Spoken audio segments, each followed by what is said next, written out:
আজিৰ ভিডিঅ'ত আছে নৱম শ্ৰেণী গণিতৰ চেপ্টাৰ নম্বৰ 6 ৰ অনুশীলনী 6.2 ৰ কোৱেশ্চন নম্বৰ 3 টো আছে। ইয়াত চোৱা চিত্ৰত যদি AB parallel to CD, EF perpendicular to CD মানে আৰু angle GED equal to 126 degree তেন্তে AGE, GEF আৰু FGE উলিওৱা। চিত্ৰত এইটো চিত্ৰ হয়। ইয়াতে AB parallel to CD, AB parallel to CD মানে AB CD সমান্তৰাল হয় আৰু EF perpendicular to CD, EF ৰশ্মিটোৱে CD ৰ ওপৰত লম্ব হৈ আছে আৰু এংগল GED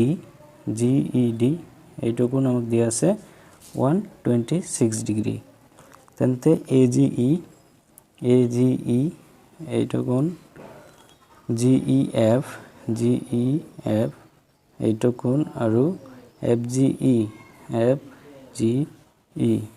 এইটো কোণ আমাক উলিয়াব দিছে। সো ফাৰ্ষ্টত আমি AGE উলিয়াম। So AGE angle AGE equal to চোৱা AGE ইকুৱেল টু GED হ'ব। কেনেকৈ আমি জানো AB parallel to CD তেন্তে এইটো কোণ আৰু এইটো কোণ সমান হ'ব, কিয়নো কি হয় এইটো অন্ত একান্তৰ কোণ হয়। সো এইটো equal to GED angle GED। So angle AGE equal to angle GED ৰ মান আমাক দি আছে 126 ডিগ্ৰী 126 ডিগ্ৰী। সো AGE আমি এটা মান পালো। সো এটা আমাক ৰিজনটো লিখি দিব লাগিব, যেহেতু এইটো অন্ত একান্তৰ কোণ। সো আমাৰ AGE উলিয়াল। এতিয়া আমাক লাগে GEF এইটো কোণ লাগে। ইয়াত চোৱা GEF আৰু যদি আমি FED প্লাছ কৰোঁ তেনেহ'লে এইটোৰ সমান হ'ব, মানে GED ৰ সমান হ'ব। গতিকে এংগল GEF প্লাছ GEF এইটো প্লাছ FED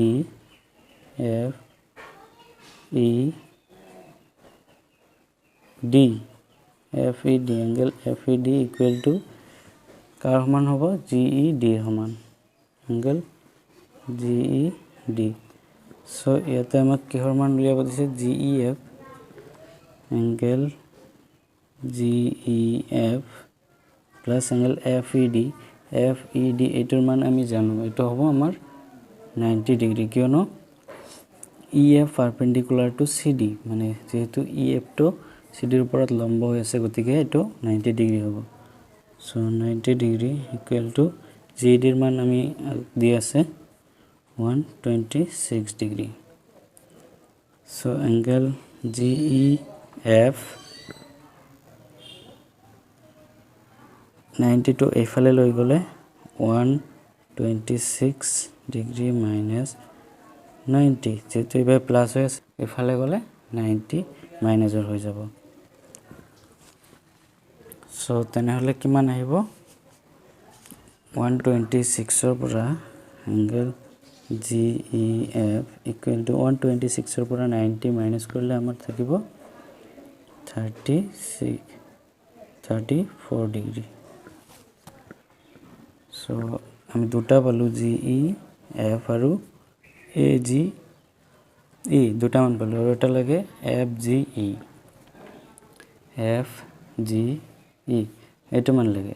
সো ইয়াত চোৱা এইটো কোণ আৰু এইটো কোণ যদি আমি প্লাছ কৰি দিওঁ তেনেহ'লে আমাৰ 180 ডিগ্ৰী হ'ব, যিহেতু এইটো ৰৈখিক জোৰ ৰেখাৰ ওপৰত এইটো আছে, গতিকে এইটো 180 ডিগ্ৰী হ'ব দুটা মিলি।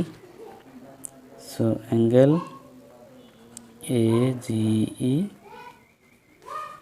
AGE plus angle FGE equal to 180 degree হ'ব সো দুটা মিলি আমাৰ 180 ডিগ্ৰী হ'ব গতিকে কি লাগে আমাক FGE ইয়াৰ ভ্যালু আমি কি পাইছো AGE এৰ ভ্যালু AGE এটো আমি পাইছো 126 degree plus angle FGE equal to 180 degree so FGE equal to 180 degree 126 to ইফালে প্লাসৰ হৈছে ইফালে আহিলে 126 মাইনাসৰ হৈ যাব so angle FGE equal to 180 পৰা 126 মাইনাস কৰিলে আমাৰ থাকিব কিমান 54 ডিগ্ৰী সো আমি তিনিওটা পাই গলো সো প্ৰথমতে আমাৰ কি আছিল angle AGE equal to কিমান পাইছো আমি 126 ডিগ্ৰী তাৰ পিছত angle GEF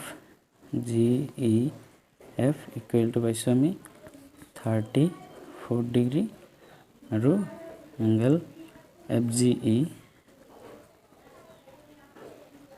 কিমান পাইছো আমি 54 ডিগ্ৰী সো এটা হল আজিৰ ভিডিও যদি ভিডিওটো ভাল লাগে এটা লাইক কৰি দিবা আৰু লগতে চ্যানেলটো সাবস্ক্ৰাইব কৰি লবা সো আজিলৈকে মানে বাই বাই